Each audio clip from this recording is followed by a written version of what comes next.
इस खबर के प्रायोजक हैं Lohia Nagar Mount Carmel high school, Gyansthali high school और एलएमसी कम्युनिकेशन।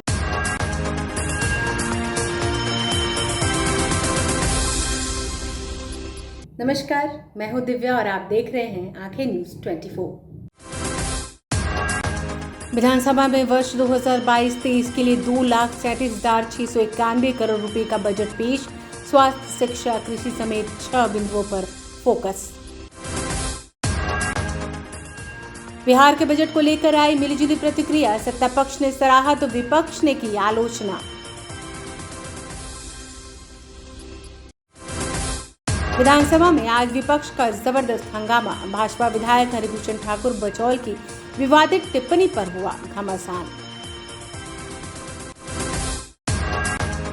अपनी मांगों को लेकर आज से आमरण अनशन पर बैठे एसटीईटी अभ्यर्थी। कहा, मांगे पूरी नहीं होने तक जारी रहेगा आंदोलन।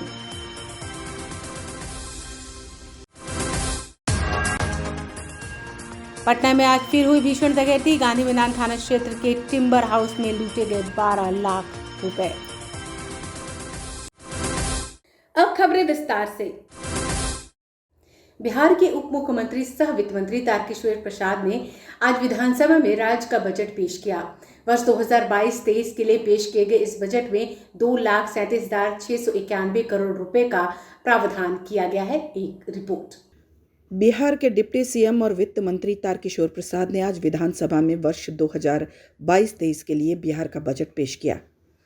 2,37,691 करोड़ रुपए के इस बजट में 6 मुख्य बिंदुओं पर फोकस किया गया है। लगातार दूसरी बार बिहार का बजट पेश करते हुए उप मुख्यमंत्री ने कहा कि सीमित संसाधनों के बावजूद राज्य का विकास जारी है। लगातार कल्याणकारी योजनाएं चल रही हैं, गरीब और कमजोर वर्गों को मदद दी जा रही है। उन्होंने कहा कि महंगाई भत्ते का भी नियमित तौर पर भुगतान हो रहा है। इस बार बजट का आकार बढ़ाया गया है। पिछले वर्ष यानी वर्ष 2020-21 में 2,18,000 करोड़ रुपए का बजट पेश किया गया था। कौन कहता है कामयाबी किस्मत तय करती है। इरादों में दम हो तो मंजिल भी झुका करती है। कोविड-19 महामारी के कारण विगत 2 वर्षों से राज्य का वित्तीय प्रबंधन एक गंभीर चुनौती का सामना कर रहा है। राज्य के स्थापना एवं प्रतिबद्ध व्यय में निरंतर वृद्धि हो रही है। इस विकट स्थिति के बावजूद राज्य सरकार ने अपने समस्त कर्मियों और पेंशनधारियों को न केवल वेतन पेंशन का पूर्ण भुगतान किया है, बल्कि ससमय वेतन और पेंशन का भुगतान किया जा रहा है। उल्लेखनीय है कि बिहार सरकार द्वारा 1 जुलाई 2021 से बढ़े हुए महंगाई भत्ते का भी नियमित भुगतान किया जा रहा है। इस दौरान राज्य सरकार के व्यय में कोरोना पूर्व काल से लगभग 13% से अधिक की वृद्धि दर्ज हुई है, जो राज्य सरकार के लोक कल्याणकारी दायित्वों के प्रति कटिबद्धता को दर्शाता है। राज्य सरकार द्वारा अपने सीमित संसाधनों के बावजूद राज्य का चतुर्दिक विकास किया जा रहा है। पथों एवं पुलों का निर्माण, गरीब एवं मेधावी बच्चों को छात्रवृत्ति, पोशाक, साइकिल आदि के रूप में। कौटिल्य के अर्थशास्त्र के एक संस्कृत श्लोक से बजट भाषण की शुरुआत करते हुए उप मुख्यमंत्री ने एक कविता भी पढ़ी। यूं ही नहीं मिलती राही मंजिल को, एक जुनून सा दिल में जगाना होता है। पूछा चिड़िया से कैसे बना आशियाना, बोली भरनी पड़ती है उड़ान, बार बार तिनका उठाना होता है। इस कविता के साथ विकास का 6 सूत्रीय मॉडल पेश करते हुए डिप्टी सीएम ने कहा कि बिहार में इस बार स्वच्छ गांव समृद्ध गांव के तहत 847 करोड़ रुपए का प्रावधान किया गया है। इसके तहत सभी गांवों में सोलर स्ट्रीट लाइट लगाई जाएगी। उन्होंने कहा कि लोहिया स्वच्छ बिहार अभियान के दूसरे चरण को स्वीकृति दे दी गई है। इसके अंतर्गत घर तक पक्की नाली गलियों का निर्माण कराया जाएगा। इसके साथ ही स्वच्छ शहर विकसित शहर के तहत सभी जिला मुख्यालय में वृद्धाश्रम तैयार किए जाएंगे। बहुमंजिला आवास बनाकर बेघरों को आवास उपलब्ध कराया जाएगा।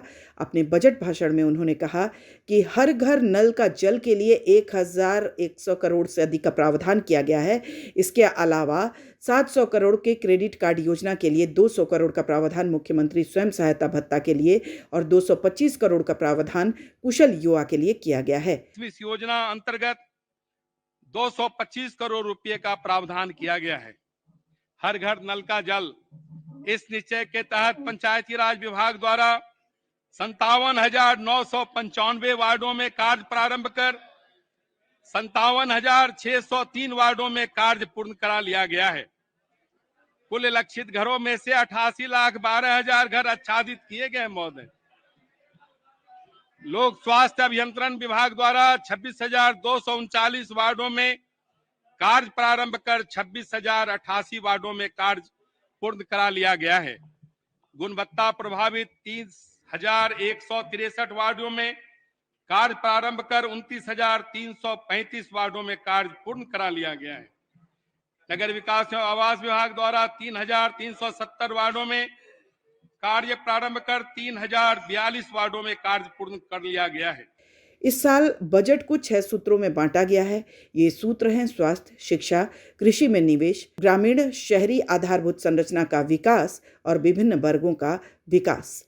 उन्होंने बताया कि कृषि और संबंधित क्षेत्र में बेहतरी के लिए काम किया जाएगा। कृषि और पशुपालन के लिए विशेष बल देते हुए 7,712 करोड़ 30 लाख रुपए का प्रावधान किया गया है। उन्होंने बताया कि कृषि और संबंधित क्षेत्र में बेहतरी के लिए काम किया जाएगा। कृषि और पशुपालन पर विशेष बल देते हुए 7,712 करोड़ 30 लाख रुपए का प्रावधान कृषि और कृषि से संबंधित क्षेत्र के लिए किया गया है। बिजली, शिक्षा व्यवस्था, स्वास्थ्य के क्षेत्र में बजट को बढ़ाया गया है। अपने बजट भाषण में उप मुख्यमंत्री तारकेश्वर प्रसाद ने कहा कि महिलाओं और बच्चों के विकास के लिए 12,375 करोड़ से अधिक की राशि आवंटित की गई है। बजट का 65% सामाजिक क्षेत्र में खर्च होगा। स्वास्थ्य सुरक्षा में सुधार के लिए 16,134 करोड़ रुपए आवंटित किए गए हैं। वर्ष 2022-23 में 1 लाख करोड़ रुपए ब्याज मुक्त कर्ज होगा। उन्होंने बताया कि बिहार में इथेनॉल उत्पादन के लिए 151 फैक्ट्रियां लगेंगी। वित्त मंत्री ने कहा कि टीकाकरण राज्य सरकार की प्राथमिकता है। उन्होंने बताया कि अब तक 8 करोड़ से ज्यादा लोगों का टीकाकरण किया जा चुका है। उन्होंने बताया कि प्रदेश में सड़क, पुल, पुलियों का निर्माण जारी है। निजी निवेश से अर्थव्यवस्था को गति मिलेगी। स्वास्थ्य, शिक्षा, उद्योग, कृषि, आधारभूत संरचना, विभिन्न वर्गों के कल्याण पर विशेष जोर दिया जाएगा। इस साल देश भर में बिहार सबसे ज्यादा आर्थिक वृद्धि दर प्राप्त करने वाला राज्य रहा। तारकेश्वर प्रसाद ने कहा कि अब तक राज्य में 800 करोड़ रुपए का निवेश भी आ चुका है। उन्होंने कहा कि केंद्र ने ऋण लेने की सीमा में बढ़ोतरी की है। कोरोना महामारी के कारण जहां विश्व की अर्थव्यवस्था में 3% की कमी आई है, वहीं बिहार की अर्थव्यवस्था 2.5% की दर से बढ़ी है। उन्होंने बताया कि वित्तीय वर्ष 2022-23 में विकास दर 7.9% रहने का अनुमान है। ब्यूरो रिपोर्ट, आंखें न्यूज़ 24। बिहार में बजट को लेकर पक्ष विपक्ष ने अपनी ओर से मिलीजुली प्रतिक्रिया व्यक्त की है। सत्ता पक्ष ने जहां बजट को सराहनीय बताया, वहीं विपक्ष ने इसकी आलोचना करते हुए कहा कि बजट में बिहार के विकास के लिए कुछ भी नया नहीं किया गया है। बिहार विधानसभा में उप मुख्यमंत्री सह वित्त मंत्री तारकेश्वर प्रसाद के बजट पेश करते ही पक्ष विपक्ष की प्रतिक्रिया आनी शुरू हो गई। सत्ता पक्ष के नेताओं ने इस बजट को विकास परक बताते हुए कहा कि इससे गांव, किसान, युवा सबको फायदा होगा। बजट ग्रेट, महान बजट पेश हुआ है।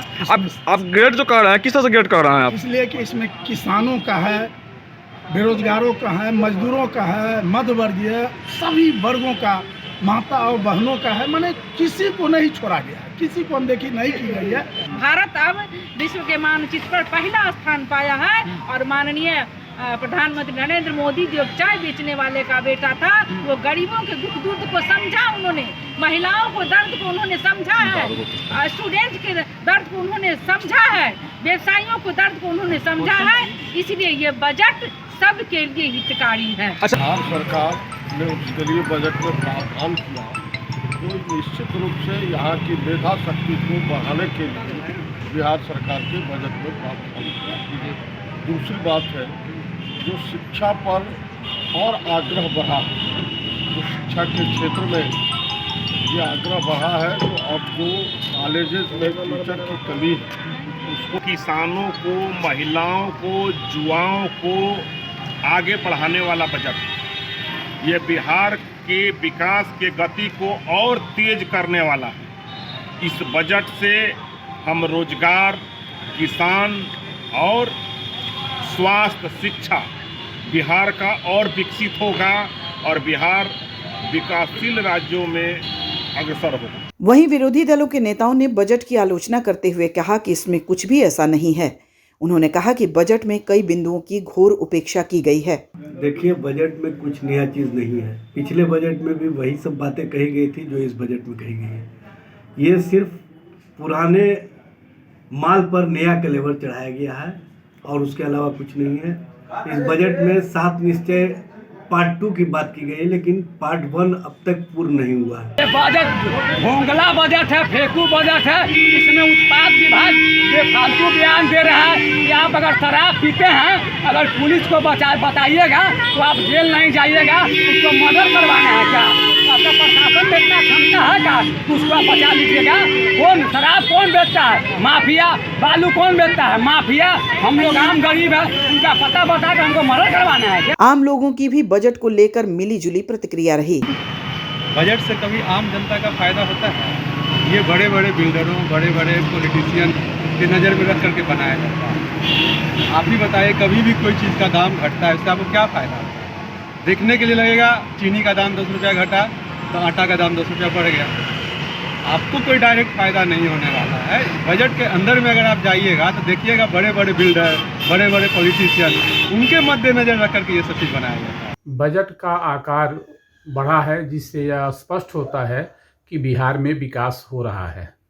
विकास आधारभूत संरचना के क्षेत्र में हो रहा है, गरीब कल्याण योजनाओं पर विकास हो रहा है, गांवों का विकास हो रहा है। लेकिन हमें लगता है कि स्वास्थ्य और शिक्षा पर बजट बढ़ाने की आवश्यकता है। सरकार को इस पर ध्यान देना चाहिए। लोगों की शिकायत है कि बजट में बहुत सारे बिंदुओं की अनदेखी की गई है। विशेष रूप से युवाओं के रोजगार के बारे में कुछ खास नहीं कहा गया है। ब्यूरो रिपोर्ट, आंखें न्यूज़ 24। बिहार विधानसभा में आज भाजपा के विधायक हरिभूषण ठाकुर बचौल के उस बयान पर जमकर हंगामा हुआ जिसमें उन्होंने कहा था कि मुसलमानों को वोटिंग अधिकार खत्म कर देना चाहिए। इसको लेकर विपक्षी सदस्यों ने आज सदन के बाहर और अंदर जबरदस्त शोर शराबा किया। जो 2 व्यक्ति का नहीं है, ये मामला संविधान की शपथ लेने वाला व्यक्ति, जो हमारा प्रतिष्ठित व्यक्ति है यहाँ, उसके द्वारा यह बयान दिया गया है। और वो सदन के जो आदमी सदन की शपथ संविधान के तहत लेता हो और वो संविधान विरोधी अगर बात करता हो, तो ऐसे सदस्य के मामले में हम ये कह रहे हैं कि या तो प्रस्ताव लाया जाए, कंडेमनेशन हो पूरा, और सारे सदस्य कंडेमनेशन में दें। वजह यह है कि यह चीज अगर जब मैं बोल रहा हूं तो आप यहां से नहीं बोलिए। तो इसलिए आपसे स्पीकर महोदय, माननीय सदस्य, आपसे दरखास्त है, बैठिए, आपसे सदस्य आपसे बैठ जाइए सभी लोग कि इस पे बहस करवा लीजिए। बैठ जाइए माननीय सदस्य, आपस में की बात। बैठ जाइए सभी लोग, माननीय सदस्य बैठ जाइए, नहीं पहले सब बैठिए, सभी लोग बैठिए। यहाँ पे सदन के नेता भी बैठे हैं और यह बयान इस सदन के एक व्यक्ति ने संविधान का ख्याल नहीं रखते हुए बाहर दिया है, जिसके असरात पूरे मुल्क में है और ये कंडेमनेबल है। यह सदन उनके खिलाफ या यहाँ पर उसका प्रस्ताव पारित करे, तब लगेगा कि बिहार का संविधान इंसाफ पसंद है। यह है सवाल। बिहार विधानमंडल के बजट सत्र के दूसरे दिन आज सदन में जबरदस्त हंगामा देखने को मिला। सदन की कार्यवाही शुरू होते ही विपक्ष ने हंगामा करना शुरू कर दिया। हालांकि ये हंगामा सदन शुरू होने के पहले ही आरंभ हो गया था। विपक्षी दलों ने सदन के बाहर भी कई मुद्दों को लेकर प्रदर्शन किया। विधानसभा के बाहर राजद के विधायक रोजगार को लेकर हंगामा कर रहे थे, जबकि कांग्रेसी विधायक भाजपा के विधायक हरिभूषण ठाकुर बचौल के मुसलमानों के वोटिंग अधिकार खत्म कर देने के बयान को लोकतंत्र की हत्या बताते रहे। वहीं सीपीआईएम भी इस मुद्दे पर नीतीश कुमार को चुप्पी तोड़ने की मांग करती रही। बीजेपी विधायक के बयान पर विधानसभा के अंदर भी विपक्ष ने जोरदार हंगामा किया। इस दौरान सत्ता पक्ष और विपक्ष के बीच तीखी नोकझोंक हुई। सत्ता पक्ष ने राष्ट्रगीत का अपमान करने वालों पर कार्रवाई करने की मांग की। वहीं विपक्ष बीजेपी विधायक बचौल से माफी मांगने की बात पर अड़ा रहा। विपक्षी विधायकों ने वेल में पहुंचकर जोरदार प्रदर्शन किया। विधानसभा में विपक्ष ने बीजेपी विधायक के बयान पर बहस कराने की मांग की। इस पर विधानसभा अध्यक्ष ने कहा कि यह अच्छी बात है कि सभी की संविधान पर आस्था है बिहार विधानसभा के अध्यक्ष विजय कुमार सिन्हा के साथ दुर्व्यवहार के मामले में विशेषाधिकार हनन प्रस्ताव को लेकर बीजेपी और राजद एक साथ खड़े नजर आए। राजद विधायक ललित यादव ने दोषियों के खिलाफ कार्रवाई की मांग की। वहीं बिहार के डीजीपी की तरफ से विधानसभा अध्यक्ष का मजाक उड़ाए जाने का आरोप भी लगाया। बिहार बीजेपी विधायक संजय सरावगी ने पूरक प्रश्नोत्तर काल में भ्रष्ट अधिकारियों पर कार्रवाई न होने का मामला उठाया। इसके जवाब में सरकार ने माना कि अभी लगभग 108 अधिकारियों के खिलाफ मामला लंबित है। मंत्री विजय कुमार चौधरी ने सदन में सदस्यों को ये भरोसा दिलाया कि वे मुख्य सचिव स्तर पर जल्द ही एक बैठक बुलाकर दोषी अधिकारियों के खिलाफ एक्शन की पहल करेंगे। ब्यूरो रिपोर्ट, आंखें न्यूज़ 24। माननीय सदस्य सुनिए, बोलिए। माननीय संसदीय कार्य मंत्री जी, अरे आपस में सुन लीजिए।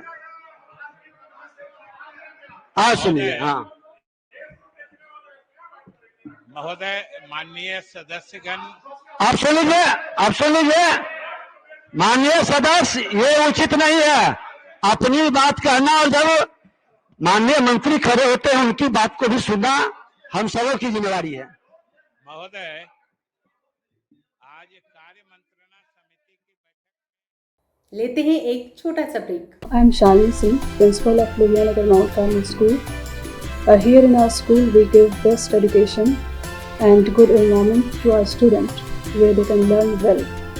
We provide here well-equipped lab, well-equipped, well-stocked library. We have here well-trained teacher also. We have a sports playground for cricket, volleyball, football, and also provision for indoor activities. So we have here security system, information and communication technology. So we have all facilities here in our school where students feel comfortable and secure.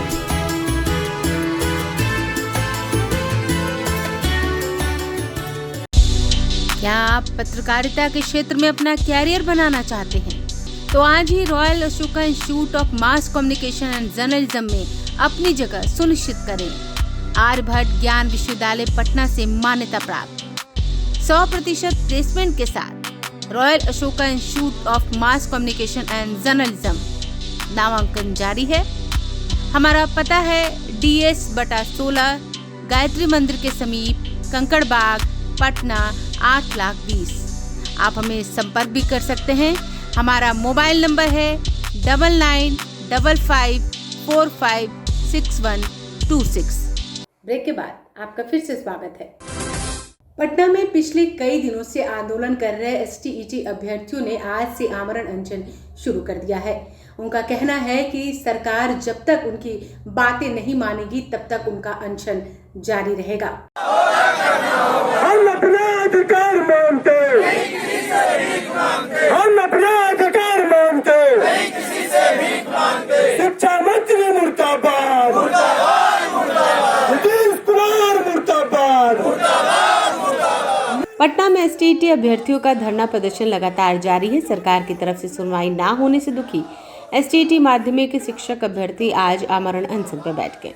Patna में गर्दनी बाग धरना स्थल पर बैठे अभ्यर्थियों ने शिक्षा मंत्री से तत्काल नियुक्ति पत्र देने की मांग की है। इनका कहना है कि 2 बार काउंसलिंग के बाद भी नियुक्ति पत्र नहीं दिया जा रहा है। 3 साल से एक भी बहाली नहीं हुई। मुख्यमंत्री जो भी बोलते हैं, मुझे तो लगता है सारी बात बनावटी बोलते हैं, क्योंकि यदि महिला सशक्तिकरण की सच्चाई जो बिहार में सामने है, वो जीविका दीदी को सभी को जॉब दे रहे हैं और हम लोग जो शिक्षित महिलाएं हैं वो इस तरह से आज रोड पे बैठे अनशन करने में मजबूर हैं। और उन लोग को इतना भी भय नहीं कि हम लोग मर जाएंगे तभी उनको कोई फर्क नहीं पड़ता। सबसे ज़्यादा शब्द जो है आपका जो नियुक्ति जो है माध्यमिक और उच्चतर माध्यमिक, इसमें सबसे ज़्यादा रिक्तियाँ अभी तक सर 3 साल में इन्होंने न माध्यमिक उच्चतर माध्यमिक का एक भी नियुक्ति को पूरा नहीं किया है। सिर्फ कागज को निकाल रहे हैं, स्कूल को उत्क्रमित किया जा रहा है।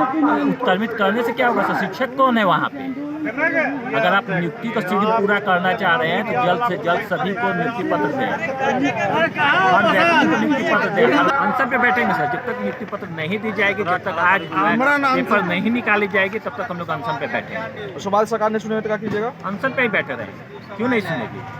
अधिकार है सर अनशन पे बैठना, रोक नहीं सकते। सभी अभ्यर्थियों की हालत खराब है। नौकरी की आस में दिन गुजरते जा रहे हैं, लेकिन सरकार सुनने को तैयार नहीं है। STT उत्तीर्ण करने के बाद लगा था कि नौकरी मिल जाएगी, लेकिन वर्षों बीत गए, बहाली नहीं हुई। नौकरी का इंतजार अब बर्दाश्त नहीं हो रहा है। कई अभ्यर्थी आत्महत्या करने तक की धमकी दे रहे हैं। इसमें कोई 36 घंटा पहले हम लोगों को नियुक्ति पत्र देने से पहले इनकार कर दिए, बोलते कि स्थगित। किसी का स्थगित? हाईकोर्ट तो ये कोर्ट को मैटर खत्म कर चुकी है। अरे विभाग का ये सब दोष है ना, हम लोगों का कोई दोष नहीं है। हम लोग 2011 से जब भी जाएंगे तो मुस्कुरा कर, अरे तुम ही लोग को तो है नियुक्ति पत्र मिलेगा, अरे तुम ही लोग को तो मिलेगा, कब मिलेगा? जब हम लोग घाट चल जाएंगे तब। मनसा साफ नहीं है, इसलिए आराम से हम लोग अनशन पर बैठे रहे, ऐसे भी मर रहे हैं, अनशन पर बैठे बैठे मर जाएंगे। सरकार को यही मंजूर है, तो ऐसे भी भूख के मारे मर रहे हैं। वैसे भी 2 साल होने को 2019 में मैं अच्छा खासा अपना प्राइवेट जॉब छोड़कर इस नियुक्ति के चक्कर में आकर फंस गया। घर परिवार से भी ताना मिल रहा है, समाज से भी मिल रहा है, हम जाए तो जाए। STT अभ्यर्थी बार बार की लड़ाई के मूड में है। उनका कहना है कि जब तक सरकार उनकी मांगे नहीं मानेगी, तब तक उनका अनशन जारी रहेगा। ब्यूरो रिपोर्ट, आंखें न्यूज़ 24। पटना समेत पूरे बिहार में अपराधियों का तांडव जारी है। 10-12 की संख्या में बेखौफ अपराधियों ने आज तड़के पटना के गांधी मैदान थाना क्षेत्र के सालिमपुर अहरा में स्थित एक टिम्बर हाउस में धावा बोलकर 12 लाख रुपए लूट लिए। सरकार के तमाम दावों को फेल करते हुए बिहार में अपराधियों का तांडव लगातार जारी है। राजधानी पटना में भी इससे अछूता नहीं है। आज तड़के 10 से 12 की संख्या में बेखौफ अपराधियों ने गांधी मैदान थाना क्षेत्र के सलीमपुर अहरा लकड़ी टिम्बर में धावा बोल दिया और चाकू की नोक पर टिम्बर कर्मियों को बंधक बनाकर 12 लाख रुपए लूट लिए। डकैती की बड़ी घटना को अंजाम देने के दौरान अपराधियों ने कर्मियों के हाथ पैर बांधने के बाद उनकी जमकर पिटाई कर दी। घटना की सूचना पाकर मौके पर पहुंची पुलिस फिलहाल जांच में जुट गई है। राजधानी के पौष इलाके में हुई इस घटना के बाद लोगों में दहशत का माहौल है। जब पटना के हृदयस्थली में इस तरह की घटना हो सकती है, तो बाकी जगहों का क्या हाल होगा, इसका अंदाज़ा आसानी से लगाया जा सकता है। क्या हुआ था? हम सोए हुए थे सर, 3 आदमी गया, उसके बाद हमको उठा के बैठा दिया, मारने लगा। हम कहे थे काहे के लिए मार रहे हो गरीब मजदूर आदमी को? तो बोलेगा तो बोलो चक्कू पेल देंगे। उसके बाद तीनों मारे लगा, ये सब दांत सब तोड़ दिया है। उसके बाद गमछा फाड़ के हाथ बांध दिया, ऐसे बांधा। उसके बाद तब फिर ऐसे बांधा, उसका पैर बांध दिया, तब मुंह बांध दिया, तब आके ऑफिस तोड़ा। कितना लोग था टोटल? 3 आदमी हम देखे हैं सर। कितने दुकानों में घुसे हुए थे लोग? हम तो बांधे हुए थे तो उठे नहीं ना सर। 3 आदमी हमको मारा है। अच्छा, आपके साथ कुत्ता भी था, वो कुत्ता भौंका नहीं? भूखा तो वही ना हमारा पास ले गया तो हम जागे, हम तो सोए हुए थे। कितने लोगों को बंधक बनाया था यहाँ पे? हमको बनाया था, 2 आदमी उधर को बनाया था। आइए नजर डालते हैं एक बार फिर आज की ताज़ा तरीन खबरों पर। विधानसभा में वर्ष 2022-23 के लिए 2,37,691 करोड़ रुपए का बजट पेश। स्वास्थ्य, शिक्षा, कृषि समेत 6 बिंदुओं पर फोकस। बिहार के बजट को लेकर आई मिलीजुली प्रतिक्रिया। सत्ता पक्ष ने सराहा तो विपक्ष ने की आलोचना। विधानसभा में आज विपक्ष का जबरदस्त हंगामा। भाजपा विधायक हरिभूषण ठाकुर बचौल की विवादित टिप्पणी पर हुआ घमासान। अपनी मांगों को लेकर आज से आमरण अनशन पर बैठे STT अभ्यर्थी, कहा मांगे पूरी नहीं होने तक जारी रहेगा आंदोलन।